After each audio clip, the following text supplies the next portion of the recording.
in D.C. Eagles offense started slow in the first half, and then, Alex, in the third quarter, they got it going. Yeah, this was a ridiculous throw and catch. They got this ball all the way down to 1, ended up backing up, but obviously a big clutch play here to take the lead. Eagles fought 14-10. Now, fourth quarter, Randy, this is what everyone has been waiting for, Saquon Barkley. Man, who started the show last year? Saquon Barkley. Well, give it to him this year. And the one thing about it, strike up the band. Run, Eagles, run. There it is, Greeny. He wasn't done, Teddy. Look at more from Barkley looking like vintage Saquon. It's this late in the season. He's looking healthy, look like he's moving. If the Eagles get this going, it's a big if. It's a big if, but the Eagles looked good last night. He had 132 yards rushing, and then, Rex, you love this Tank Bigsby.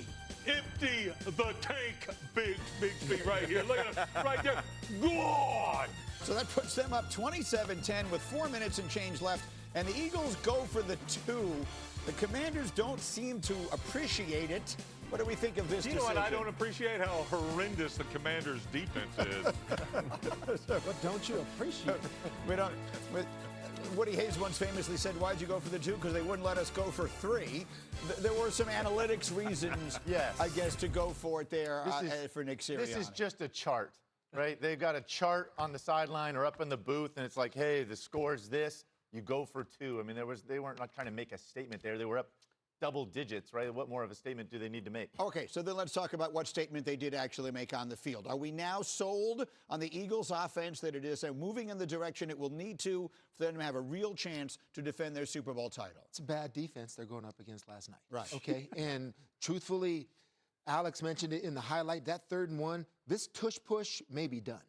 And that is huge for the Philadelphia Eagles. If that's not their go-to anymore for 3rd and 1 and 4th and 1, they stopped it twice. They stopped it once. There's a false start penalty because the officials now, they're on it. I think, well, good job to the officials. I think we criticize them so much, but they saw the false start. They're calling it. And now this play is not as guaranteed as it was. And they're a huge part of this team. Yeah. I mean, really, the explosive runs were, I mean, this is the signature from last year, right? This offense had so many big, obviously explosive plays. It really helps them, obviously, produce points. That's been missing this year. It showed up yesterday. Can they sustain it is the big question. I just think all of the talk all season about the pass catchers for the Philadelphia Eagles, between Devontae Smith and A.J. Brown, 20 targets, 12 for A.J., 8 for Devontae. You're talking about going forward the month of December, going into the playoffs, get them wide receivers started. I like it, Greeny. I mean, and the wide receivers are much better when the running game's going. And I know that kind of sounds like it's contradicting, but it's not. Because when you get that running game going, you stay ahead of the sticks. The defense has to defend you differently, and that allows those one-on-one opportunities with those wideouts. I just say bad defense in Washington. They've got the division, Yeah, so they can play game. the next few weeks the way they can have a bye week. Yeah. I mean, a makeshift bye week. They're not going to get the #1 seed bye, but players know that 18th week, I probably won't be playing, Coach, and a lot of them will be resting. Real quick. You're talking about the 18th week for Philadelphia defending their championship. Hey man, they might lose their mojo because right now they're not playing well. So maybe they might need to play that last week. I think they're going to play, and Dan Quinn, boy, I tell you, he's going to have his team ready to go. Unfortunately, they haven't been ready to play defense all season, and I love it. Like, hey, we'll play you in 2 weeks. Philly's like, can we play you next week? This team stinks on defense, man. I'm sorry, but like, oh, that's a threat. You haven't stopped anybody all season. This team stinks. They're going to be in baseball hats watching them on the field, a lot of these players for the Eagles in Week 18. Eagles will likely be either the 2 or the 3 seed in the NFC because it finally happened. This was a streak that was old enough to drink. It was 21 years since the last time a team repeated as a division champ in the NFC East. Eagles have now actually won 3 of the last 4 NFC titles going back to 2022. So they win the division. From the NFC East, we take a look at the overall NFC playoff picture, and this includes the Seahawks' big win on Thursday night. So look where everyone sits. Seattle right now is the 1 seed.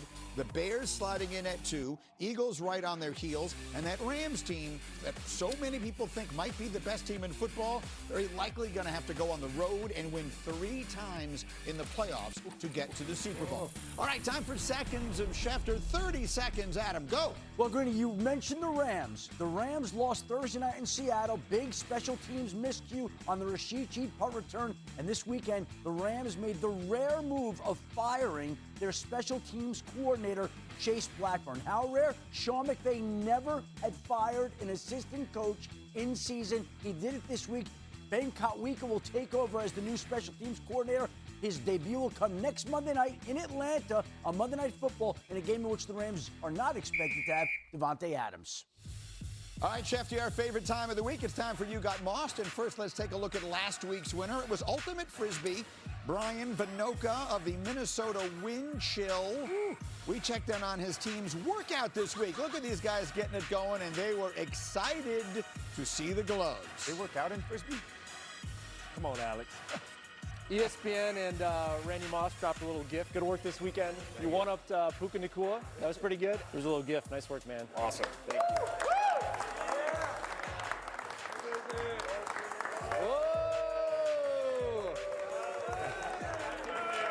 Boy, shout out to the team. Brian Vinoka, shout out to you. Let's go to Charlotte. That's where Jeff Darlington is this morning. A frigid Charlotte at that. Melinda even showed us the thermostat, 36 degrees. Jeff, this is a massive matchup in the NFC South. It's the Bucs, it's the Panthers. How are both teams approaching this important game after such bad losses just 1 week ago? Well, it's a huge game, and it's one of potentially two huge games between these two teams in the final 3 weeks of the season. Two teams that are in search of their identity at the same time as being on the brink of potentially winning the division. So both teams coming into this game with similar mentalities, trying to find the consistency. I think the Bucs are probably especially interesting because they're coming off of that loss last week in which Todd Bowles in postgame went on an expletive-laden rant, just a total rant about wanting his defense to play better, wanting his team to play better. Now, Baker Mayfield did say that within the locker room, there is no finger-pointing whatsoever. He knows that the offense put up 28 and 20 points. He basically says that we need to put up 29 or 30 points if we're going to win that game. The good news for the Bucs, they're about as healthy as they have been all season. They've got their three big wide receivers healthy and will be on the field, including Mike Evans, who has a very good history against this team. So, again, the Bucs feel like they still have everything in front of them. So too do the Panthers. We're going to decide it potentially today and then again in Week 18. Yeah, you mentioned it, man. First of the two meetings over the course of the next 3 weeks between these teams. The Bucs, they've won 4 straight NFC South titles, a 75% chance to win the division this season, according to ESPN Analytics. Jeff Darlington joining us this morning from Charlotte. Thanks, Jeff. What a walk-off win for Caleb Williams and company. Chicago's win, putting it in the driver's seat in the NFC North, also controlling the 2 seed in the NFC playoff picture. Meanwhile, the Packers sit as the 7th seed, currently have a 76% chance to make the playoffs. That, according to ESPN Analytics. Dan Graziano joining us from the DFW Metroplex this morning. The Chargers can still mathematically catch the Broncos for the AFC West title as we say good morning to the gravitas that is Graziano. Listen, how are the Chargers here approaching these last few weeks of the season, knowing it's unlikely to catch Denver, but still possible?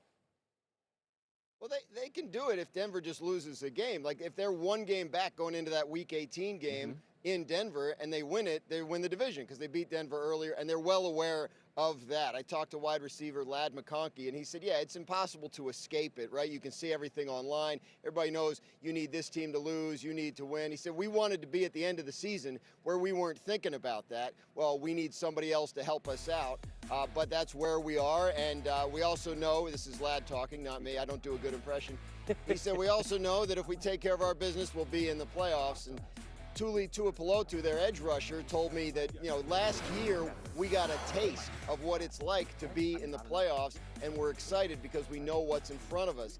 He said, look, we want to take it further this time. We know what we want to accomplish, and that is go all the way, and we really feel like we have the team to do it. So Chargers focused on what they can control. It's been nothing but injuries and bad news around this team all year long, but they still manage to win a lot more than they lose on Sunday. McConkey said, yeah, whatever it takes. He said, I'd love to be, as a receiver, I'd love for us to be throwing the ball 50 times a game and everybody gets 200 yards. It's not where we are right now, so whatever it takes to win. All right, listen, a Broncos win and a Chargers loss would clinch the division for Denver, and they're taking on a Cowboys team that is now eliminated from the playoffs after the Eagles win last night. That is Dan Graziano with the very latest. Thank you, Dan. And that's exactly what we're going to start with Damian Woody. The Chargers maybe already getting a win before they even play because the Eagles winning last night eliminates Dallas from playoff contention. So maybe we see them come out flat in this game because they just know it's 3 games and then it's the offseason. And is that a realistic possibility? Yeah, I mean, listen, for some guys it is. Unfortunately, you get a situation where you're eliminated and then all of a sudden you're thinking, like you said, we got 3 games left. There's no sense of urgency. Sure. Now, I would say now it's up to guys like Dak Prescott and company, the leaders in their locker room, to make sure that guys are finishing the season strong. But listen, that thing, it happens. It happens in the National Football League. On the other side, the Chargers very much playing for their playoff lives. They're in it right now. They still have an outside shot at the AFC West. What's a matchup you're looking for in this game as it relates to the Bolts? Yeah, I'm looking at Justin Herbert going up against this Cowboys. The Cowboys run what we call this